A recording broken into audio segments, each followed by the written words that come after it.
Greetings and hello. There is a universal trend among women to deflect blame on men. No matter how much responsibility the woman herself has in the situation, blame will always be deflected to the man.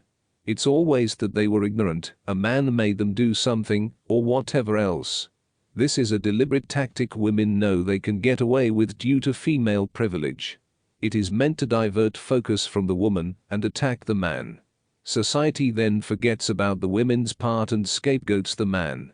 So any witch hunts that happen are always targeted at men, not at women. This is intentional as society's goal is to privilege women and attack men, no matter if they are innocent.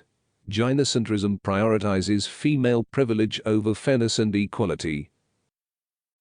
The excuses that women use for this are varied but have the same implication. They all exempt the woman from taking responsibility for her actions. Whether it is because of an internal or external force, it all is because the particular fault was out of the woman's control, according to her. So nothing the woman is responsible for is because of her own agency, according to this logic. It is all because some force made her do it. People happily accept this narrative because they are willing to privilege women no matter what. They know that women can take responsibility, but choose to ignore that to pander to the woman. Basic human accountability is thrown out the window when it comes to women. The rhetoric of the man-child is ridiculous nonsense made up by man-haters. It is actually women who do not want to take responsibility and throw the blame of their actions on someone else. This type of bias is also part of the reason used to justify why women are given much less harsh sentences. They say that women are just not responsible for their actions. In reality, these women are using their social dominance to lie and succeed. Women are always believed first and foremost, even with the most ludicrous lies, so they are constantly allowed to get away with manipulation. Again, women's social dominance is put above any accountability or responsibility. Women use this tactic when confronted about their misandry or responsibility in other harmful actions. Their go-to is to deny everything and make it seem as you are the one who has a problem. This is what narcissists use as they deflect, then blame the victim. Then when pushed further, they start to employ this tactic. They will exempt themselves from blame and make it seem as you are wrong for, quote, attacking them for something outside their control. The connection is clear. The gynocentric system enables narcissistic female instincts to destroy men, while covering it up with scapegoats. This has been repeated numerous times throughout history. It has caused the deaths of countless men through wars and other forms of misandry like smearing. The gynocentric system enables women's accusations to have unlimited power, and this system is what allows this. If it was taken away, women would need to face the consequences of their actions. Females always resort to this tactic because they know it works.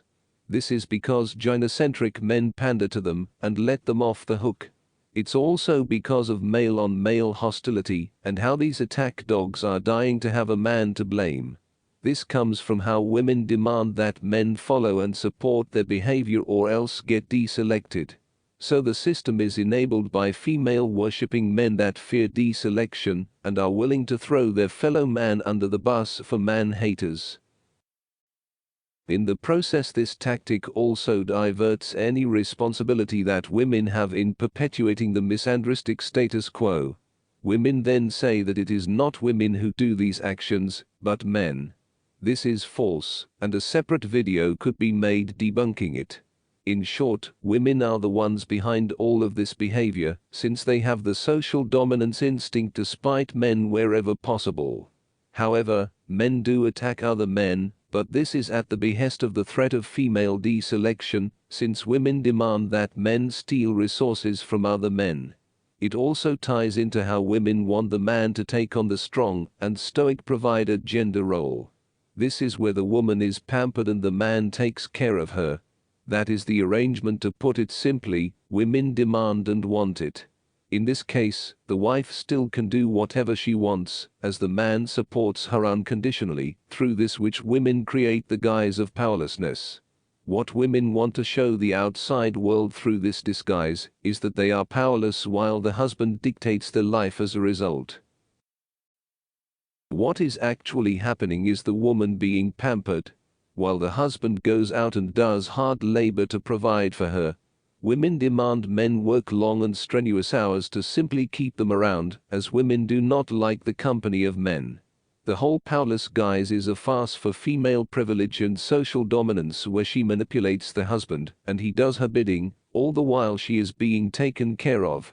So women are the ones who construct this lie, then turn it into a meme where men eat it up.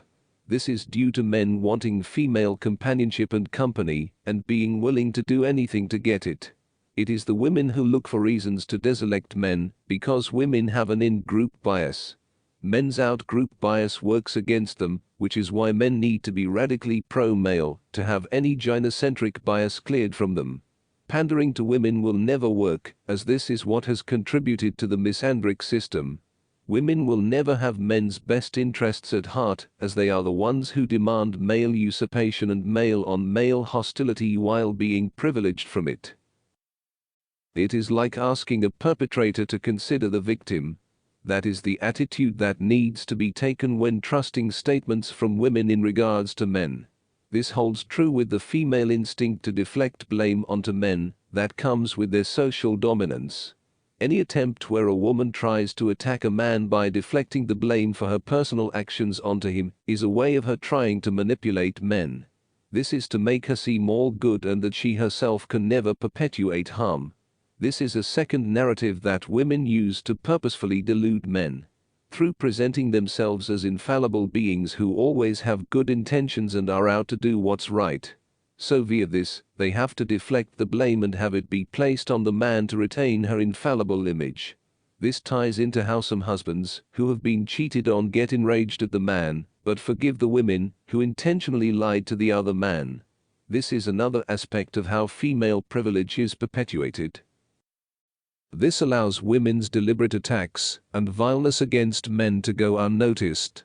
If it were exposed and women were made to take rightful blame, then the gynocentric facade of innocence would go away. This will take men banding together and addressing the issue as a whole to not let women gaslight them. Until then, pro-male men have to wake other men up to actual female psychology and the manipulation tactics that women use on men. If men want to get their rights and be treated equally in society, they need to not let women get away with this behavior. Women do this with the intention to deflect the cause of misandry, which is themselves.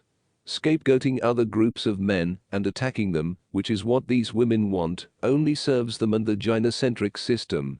If misandry is to stop, men have to work together to see the root cause and implement pro-male policies, instead of just kicking the ball further.